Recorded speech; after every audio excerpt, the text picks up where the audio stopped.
السلام علیکم دوستو and welcome to Moiz TV. دوستو ہم فلسطین کو سپورٹ تو کرتے ہیں مگر ہم میں سے بہت کم لوگ ہی جانتے ہیں کہ اسرائیل نے فلسطین پر کیسے قبضہ کیا تھا۔ آج کی ویڈیو میں جانیں گے کہ کیسے یہ یہودی فلسطین میں آ کر رہنے لگے اور انہوں نے ایک علیحدہ ملک بنایا۔ دوستو پہلی جنگ عظیم 1914 میں شروع ہوئی۔ اس سے پہلے فلسطین پر سلطنت عثمانیہ کی حکومت تھی۔ اس وقت فلسطین میں تقریباً 87% مسلمان تھے اور 3% یہودی۔ یہ وہ وقت تھا جب فلسطین میں مسلمان، عیسائی اور یہودی ایک ساتھ رہا کرتے تھے، لیکن اس کے بعد پہلی جنگ عظیم شروع ہوگی۔ پہلی جنگ عظیم 1918 میں ختم ہوئی۔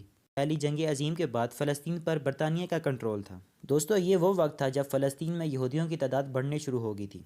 1920 سے لے کے 1938 تک فلسطین میں 3,20,000 یہودی آ کر رہنا شروع ہو گئے تھے۔ یہ سارے یہودی یورپ سے فلسطین آ رہے تھے۔ ان کا مقصد یہودیوں کے لیے ایک علیحدہ ملک بنانا تھا۔ یہ لوگ فلسطین میں زمینیں خریدنا شروع ہو گئے۔ یہ بات اب فلسطینی لوگوں کو سمجھ آ چکی تھی کہ یہ لوگ ان کو ان کی ہی زمینوں سے نکال رہے ہیں۔ اسی لیے فلسطینیوں نے 1936 میں برطانوی راج کے خلاف جنگ کا اعلان کر دیا، مگر یہ کامیاب نہ ہو سکے۔ اس کے بعد برطانیہ نے فیصلہ کیا کہ یہودیوں کو فلسطین میں آنے سے تھوڑا روکا جائے گا، مگر ایسا ممکن نہیں ہوا۔ 1939 میں دوسری جنگ عظیم شروع ہوئی۔ اس ٹائم یورپ میں یہودیوں کا قتل عام ہو رہا تھا۔ اسی وجہ سے لاکھوں یہودی فلسطین دوبارہ آنا شروع ہو گئے۔ 1942 میں برطانیہ بھی فلسطین چھوڑ کر چلا گیا، مگر اس وقت فلسطین میں لاکھوں کی تعداد میں یہودی موجود تھے۔ 1947 میں یونائٹڈ نیشنز نے کہا فلسطین کو 2 حصوں میں بانٹ دیا جائے۔ ایک حصہ یورپ سے آئے یہودیوں کو دے دیا جائے اور دوسرا حصہ فلسطین کا ہوگا۔ اس کے بعد فلسطین کے 2 حصے کیے گئے، جس کے بعد فلسطین کا 55% حصہ یورپ سے آئے یہودیوں کو مل گیا اور باقی کا 45% فلسطین کے پاس رہ گیا۔ یہ وہی وقت تھا جب یہودیوں نے اپنا ایک علیحدہ ملک بنایا تھا۔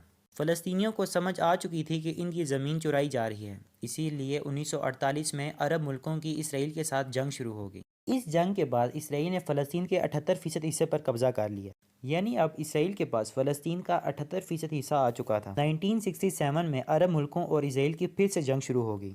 اس کے بعد اسرائیل نے فلسطین کے اور بھی جگہوں پر قبضہ کر لیا، جیسا کہ ویسٹ بینک وغیرہ۔ ساتھ اسرائیل نے مسجد اقصی پر بھی قبضہ کر لیا، جو ایک نیوٹرل جگہ تھی۔ 1980 میں اسرائیل نے جیروسلم کو اپنا کیپٹل بنا دیا۔ وہاں پر موجود 4 لاکھ فلسطینیوں کو سٹیزن شپ سے محروم کر دیا۔ اس کے بعد انہوں نے فلسطینیوں کے گھر کو جلانا شروع کر دیا۔ یہودیوں کی بڑی تعداد جیروسلم میں رہنا شروع ہو گئی۔ کہانی کا خلاصہ یہ ہے کہ 100 سال پہلے فلسطین میں فلسطین ہی رہا کرتے تھے۔ اس کے بعد لاکھوں کی تعداد میں یہودی یورپ سے فلسطین آئے۔ انہوں نے فلسطین کے 55% حصے کو اسرائیل بنایا اور پھر آہستہ آہستہ فلسطین پر قبضہ کرنے لگے۔